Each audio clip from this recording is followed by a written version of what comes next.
Tá sobre este assunto com o Diogo Chamum, que é diretor de Políticas e Estratégias Legislativas da FENACON, da Federação Nacional das Empresas de Serviços Contábeis e das Empresas de Assessoramento, Perícias e Informações, que tem hoje um artigo publicado no jornal O Povo. Boa tarde, Diogo. Tudo bem com você? Muito boa tarde, Neila. Boa tarde aos ouvintes. Tudo bem? Sempre atentos a esses assuntos que dizem respeito à reforma tributária. Pois é, Diogo. E a gente esperou tanto essa reforma. Eu, sinceramente, não sei nem quantos anos. Eu calculo uns 35, né? Tem gente calculando 50 e tal. E essa reforma contempla, a gente vai ter um aumento da carga tributária depois de todo esse tempo de espera? Pois é uma situação, é uma questão difícil de responder, pois todos os argumentos e defesas que são feitas da reforma, de equipe técnica, do próprio governo, do ministro, são feitos em cima de conceitos, porque nós não temos acesso, a sociedade não teve acesso a cálculos e projeções. Então fica uma situação bem delicada, porque aí vem um estudo como esse apresentado pelo IPEA, que é difícil a gente contestar, a gente pode falar em questões conceituais. Será que foi previsto que teríamos crédito amplo? Será que foi previsto que atividades estariam com algum benefício? Mas o fato é que nós não temos informações suficientes, inclusive para afirmar categoricamente se haverá ou não haverá aumento da carga tributária. A tendência é que sim, né? Afinal, alguns setores vão mudar totalmente a fórmula de cálculo e equiparando alíquotas de atividades diferentes pela mesma alíquota. Fica muito difícil não haver uma oneração do segmento do serviço, por exemplo.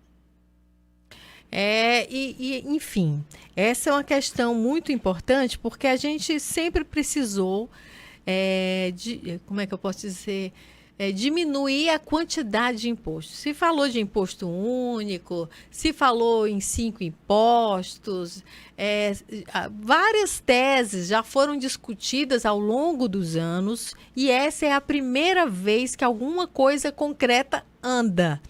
Mas a gente tem muita dificuldade de saber exatamente o que está andando nessa reforma, né?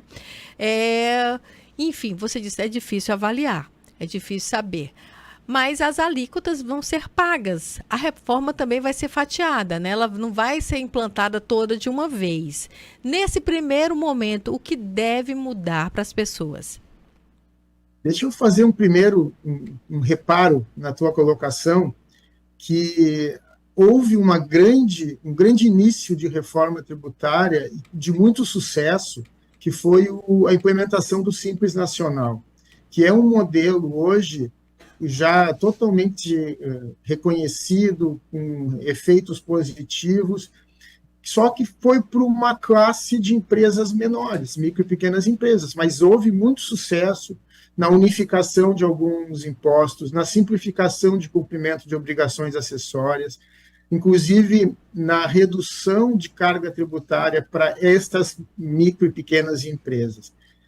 E o que ocorre agora é uma situação mais ampla, porque nós estamos tratando das empresas maiores, e como eu falei, nós não temos dados suficientes. O que está apresentado, o texto que foi aprovado na Câmara e que que será discutido no Senado, ele traz a unificação de alguns tributos, ele traz algumas questões positivas, como a unificação das legislações estaduais e municipais. Isso é muito importante, porque o Brasil ele tem uma estrutura tributária muito complicada. Além disso, nós temos 27 legislações estaduais, quase 5.700 legislações municipais. Então, é muito importante.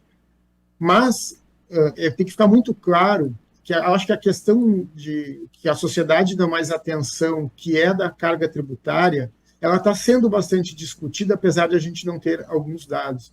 Mas o mote dessa reforma tem que ser a simplificação, para o Brasil diminuir as empresas, a sociedade diminuir esse custo Brasil que nós temos para apurar e comunicar a questão tributária. E aí tem algumas medidas nesse texto que são contrários a essa posição, como uma transição de 8 anos, na qual as empresas terão que apurar por 2 sistemas por 8 anos. Tem a questão do Simples Nacional também, que foi esse grande sucesso do passado. O Simples Nacional é de 2006, não é tão antigo, que teve origem no Simples Federal, que é de 1996. Nesta reforma, o Simples Nacional ele está ficando numa situação, ele tem uma opção a fazer. Uma delas é permanecer como está e não gerar o crédito integral para o seu cliente, então ele fica menos competitivo no mercado, ou ele adere ao novo sistema e tem que apurar 2 sistemas também, ou seja, ele fica mais burocrático. Então, são essas questões que a gente pode discutir, porque são concretas no texto, que viriam ao encontro, né? Seria contrário ao mote da simplificação. Para a sociedade, a consequência é de um eventual aumento de carga tributária para as empresas, isso será repassado no preço do produto, do serviço. Então, o consumidor que irá arcar com um eventual aumento de uma oneração na questão dos impostos.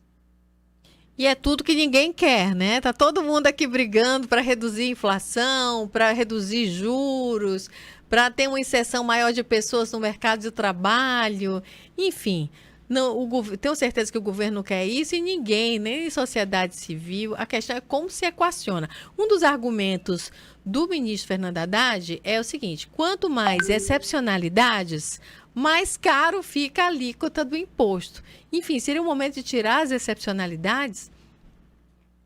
É uma verdade absoluta, né? Quanto mais concessões são feitas, alguém tem que pagar, tem que equilibrar de outra forma. É como uma passagem de ônibus. A passagem gratuita é modo de dizer, para quem utiliza, quem está naquela condição, mas ela é absorvida pelas demais pessoas que consomem o mesmo serviço. Essa afirmativa, ela é muito delicado a gente simplesmente passar uma régua e tirar todos os benefícios, apesar de ser o cenário ideal. Mas isso não pode deixar na mesma discussão esse exemplo das empresas prestadoras de serviços, por exemplo. A gente tem a mesma alíquota proposta para a indústria, que tem uma cadeia enorme produtiva, na qual ela vai se creditando dessas etapas, em relação a um serviço que não tem essas cadeias. Então, nós vamos usar a mesma alíquota para calcular o preço de um produto, o imposto, ele vai ter uma série de abatimentos e creditamentos que o serviço não terá. Então, junto com este debate dos benefícios concedidos, a gente também tem que, obrigatoriamente, discutir as atividades diferentes. E aqui a gente não está falando de abrir dezenas de novas alíquotas, mas e sim uma alíquota específica para o serviço que contempla a característica da atividade. Afinal de contas, não se pode tratar situações diferentes da mesma maneira. Enfim, longas discussões aí, né?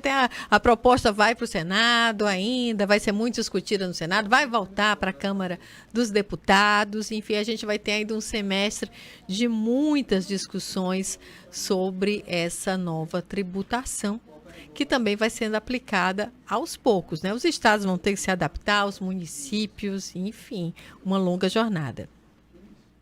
Assim, né, aproveitando, a gente só espera que o Senado faça um debate bem detalhado, um debate técnico da questão, porque isso vai ser uma consequência direta para a sociedade.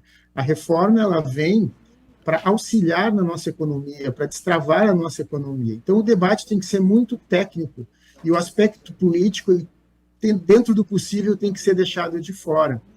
E também há uma intenção do governo, e consta no texto do aprovado, que em 180 dias o governo apresentará a segunda etapa da reforma, que é sobre renda e patrimônio. Aí sim, tratando do imposto de renda, tratando da questão do imposto sobre grandes fortunas, tributação dos dividendos. Então, seria uma segunda parte da reforma que se promete, se vislumbra que seja discutida também no segundo semestre. Diogo, e vai ser realizado aqui um lançamento de um congresso, né, que a FENACON está promovendo. Eu queria que você falasse um pouco do que vai ser debatido nesse congresso. É a Convenção Nacional das Isso. Empresas de Serviços.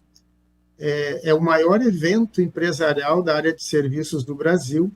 Ele já está na sua 17ª ou 18ª edição, é realizado a cada 2 anos, itinerante nas cidades brasileiras. E nós, então, Fortaleza vai receber, do dia 15 ao dia 17 de novembro. Os temas são mais diversos, são 3 dias de evento. Então, nós teremos, sim, é um evento voltado à questão mais de gestão, menos técnica, mas nós teremos cenários econômicos, questão de gestão nas mais diversas possíveis, marketing, de comunicação. É um evento imperdível para quem atua na área de serviços, principalmente para quem esteja aí na região de Fortaleza e arredores, porque é um evento de grande qualidade e super tradicional já no calendário das empresas de serviços no Brasil. Muito bem, Diogo. Sucesso aí com o evento. A gente está aguardando também essa reforma, esse detalhamento, as mudanças, o que vai sair realmente dessa proposta, né? Muito obrigada pela sua participação. Muito obrigado, uma boa tarde. Boa tarde. Nós conversamos com o Diogo Chamum, diretor de Políticas Estratégicas e Legislativas.